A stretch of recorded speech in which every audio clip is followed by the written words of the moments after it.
आज है जन्माष्टमी और ये देखिए आरू जा रही है। कहाँ जा रही है आरू?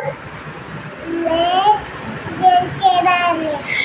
जल चढ़ाने जा रही है। कल इसकी बुआ ने दिया था ये लोटा लाके से नया, तो अभी इससे जल चढ़ाई करेगी। है हैप्पी जन्माष्टमी बोल दो। हैप्पी जन्माष्टमी बोला बिंजा। जन्माष्टमी चढ़ा दो आरू जल। सूरज भगवान को चढ़ा के आओ। बस लड्डू जी को तैयार कर दिया है। बस अब हम लड्डू जी का झूला सजाएंगे, डेकोरेशन करेंगे, दीवार पे मालाएं लगा रहे हैं, फिर लड्डू जी का झूला सजाएंगे। बस बच्चों को तो मैंने सुबह ही तैयार कर दिया था नहला धुला के। बस ये लड्डू जी को हम झूले पे बिठाएंगे फिर, क्योंकि अभी तक बैठाया नहीं है। वैसे तो मैंने पूजा कर दी थी, बस क्योंकि ये झूला सजाया नहीं था मैंने। वैसे तो वो पूरा डेकोरेटेड है, पर फिर भी मैंने सोचा पीछे भी इसके बैकग्राउंड में माला वाला लगा दूँ तो थोड़ा देखने में सुंदर लगेगा। और ये देखिए लड्डू जी बैठ गए हैं झूले पे, कितने सुंदर लग रहे हैं। ये मैंने पत्तों से सजाया है, ग्रीन इनका झूला। ये देखिए कितना सुंदर लग रहा है। बस मंदिर भी सजा दिया है पूरा, और लड्डू जी को भी सजा दिया है। लड्डू जी को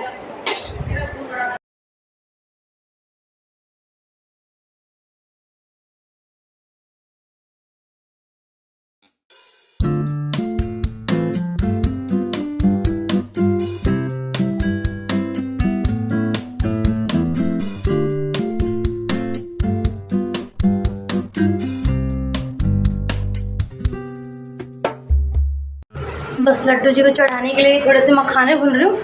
सुबह उन्हें दूध का भोग लगाया था, बस अब मखाने दूँगी, फिर शाम को तो पूरा प्रसाद ही चढ़ेगा।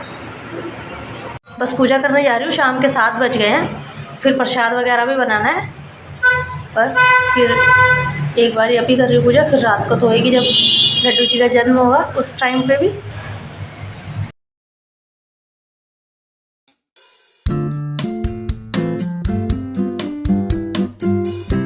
आटा घोल के रखा है मैंने, इसे पहले घोलना पड़ता है, तो मैंने घोल दिया था। इसमें सौंफ डाली है, सूजी डाली है, आटा डाला है और बूरा डाला है। बस इसमें अभी गोला डालना है, कस के तलूँगी इनको। और मैं रात को ही, अभी नहीं तलूँगी। बस अब मैं चन्नामृत बनाऊँगी। लड्डू जी के भोग के लिए चन्नामृत बना के रखूँगी। बस दही वगैरह मैंने सब मंगा ली थी, सारा सामान।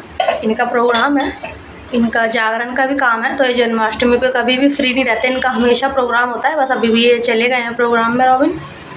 बस लेकिन ये है कि बस 12 बजे से ये प्रोग्राम ख़त्म हो जाता है जन्माष्टमी के, उसके बाद वो घर आ जाएंगे। बस जब तक मैं भोग का सारा सामान बना कर रखूँगी। लड्डू जी को भोग अधिकतर मक्खन मिश्री का और चरणामृत और फ्रूट वगैरह का लगेगा, तो बस मक्खन मिश्री मैंने मंगा लिया था दिन में ही। और बस अब चरणामृत बनाऊँगी लड्डू जी के भोग के लिए।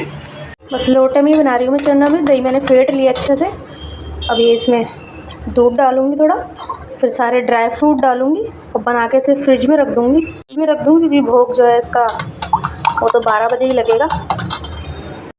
बस पंचामृत में ये सारे ड्राई फ्रूट डालूँगी।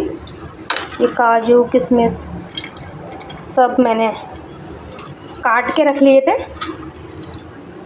और लड्डू जी को जो भी भोग लगेगा उसमें तुलसी ज़रूर डलेगी, क्योंकि लड्डू जी को जो भी भोग लगाया जाता है उसमें तुलसी ज़रूर डाली जाती है, तो इसलिए मैंने इसमें तुलसी भी डाल दी है। और बस ये मेरा चरणामृत बन गया है, बस इसे फ्रिज में रख दूँगी। देखिए हमारे यहाँ जन्माष्टमी पे कितनी चहल पहल रहती है। दिन से लेके पूरी रात तक हम लोग पूरी रात जगे रहते हैं, पूरी रात खाना बनाते हैं, क्योंकि हमारे यहाँ बागड़ वाले बाबा जी की पूजा होती है। सुबह 4 बजे थापे लगते हैं, तो बहुत सारा खाना बनता है उसमें। तो देखिएगा मैं कैसे पूरी रात सारा खाऊंगी। ये लड्डू जी के भोग की थाली तैयार हो गई है।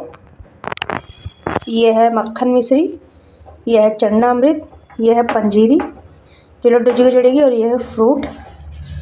बस 11:30 हो गए हैं। बस व्रत खोलने की पहले पूजा की तैयारी करते हैं, फिर लड्डू जी को भोग लगाएंगे। देखिए 11:30 हो रहा है और गर्मी तभी तक सोया नहीं है।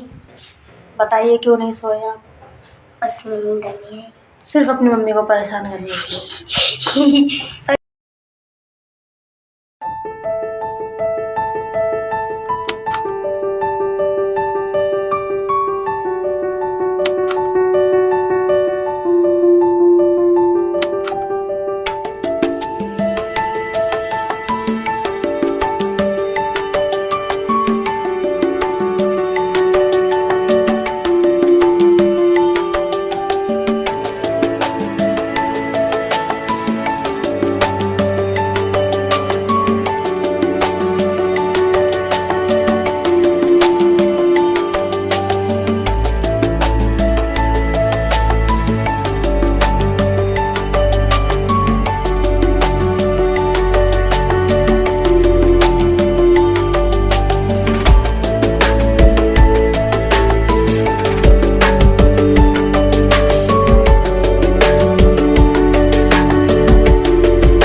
बस लड्डू जी का बर्थडे तो बन गया, बस अभी रात के 1 बज रहे हैं और बस अब नौमी का सामान बनाना शुरू करूँगी मैं।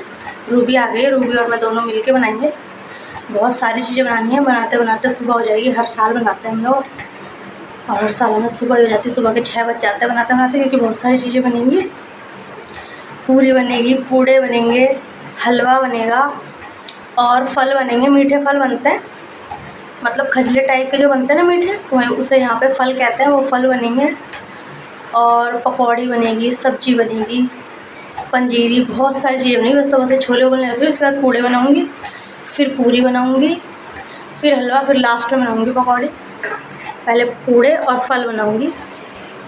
ये पूड़ों का आटा मैंने दिन में ही घोल दिया था, बस इसमें गोला नहीं डाला था, बस गोला डाल रही हूँ, क्योंकि इसमें खमीर उठा के इसे बनाओ ना तो बहुत अच्छे बनते हैं। करारे से ही बनते हैं और अंदर से सॉफ्ट, बाहर से करारे ऐसे बनते हैं। तो बस अब मैं बनाने जा रही हूँ। मैंने किचन में ही कुर्सी लगा ली है, क्योंकि पूरी रात खाना बनाना है। बस पूड़े तल रहे हैं, जितनी देर वो तल रहे हैं उतनी देर में थोड़ी देर बैठ जाती हूँ। तो किचन में ही मैंने कुर्सी लगा ली है, दिख रही है। और ये देखिए किचन में एंट्री हो गई रूबी की। इधर को देखो, इनका भी व्रत था, ये बेचारी मेरे संग जगेगी बराबर। चल कैसे दिख शुरू कर दी। ये बन रहा है फलों का आटा, इसमें थोड़ी सी सौंफ जाएगी, थोड़ा सा नारियल और चीनी और सूजी भी तो डलेगी, थोड़ी सी सूजी।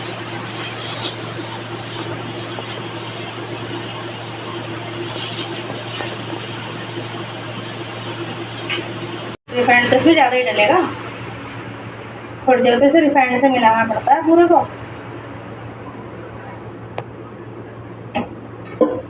ऐसा करके ना इसको पूरा आटे को रिफाइंड में ऐसे करना पड़ता है पूरा, फिर थोड़ा सा पानी लगता है खाली, तभी तो इतने सस्ता से बनता है ये। अभी तो हो ही जाती है।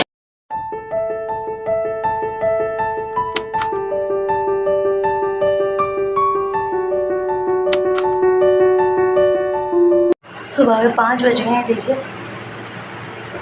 5 बज के 4 मिनट हो गए हैं। और ये देखिए हमारा सारा खाना बन गया। हलवा, फल, पूड़े, पूरी सब कुछ बन गया है, लेकिन बनाते बनाते पूरा दिन निकलेगा। दिन निकलना शुरू हो गया, 5 बज गए सुबह के। ये हलवा, ये है फल, ये है पूड़े, पूरी, और हमारे यहाँ इसमें पकौड़ी भी बनती है नौमी पूजने के लिए। बस अभी भी एक चीज़ रह गई है, बस सब्ज़ी रह गई है छोले की बनानी। ये छोले मैंने उबाल के रख दिए थे, बस अब इन छौंकने जा रही हूँ मैं। बस हल्का हल्का दिन निकल गया है और बारिश भी शुरू हो गई है थोड़ी थोड़ी सी। और ये कुत्ते वैसे बैठे हमारे गेट के आगे। नहा ली हूँ, पोछा झाड़ू करके मैं नहा ली थी बस, और मैंने पूजा करी है। और ये सारा प्रसाद जो बनाया था यहाँ रख दिया है, क्योंकि यहाँ बाबा का स्थान है, जहाँ बागड़ वाले बाबा का, वहीं पे पूजा होगी। ये पूजा की पूरी तैयारी हो गई है, पापा जी भी उठ गए हैं, बस पूजा की पूरी तैयारी कर रहे हैं। बस कैसा लगा मेरा आज का ब्लॉग बताइएगा कमेंट में। फिर मिलते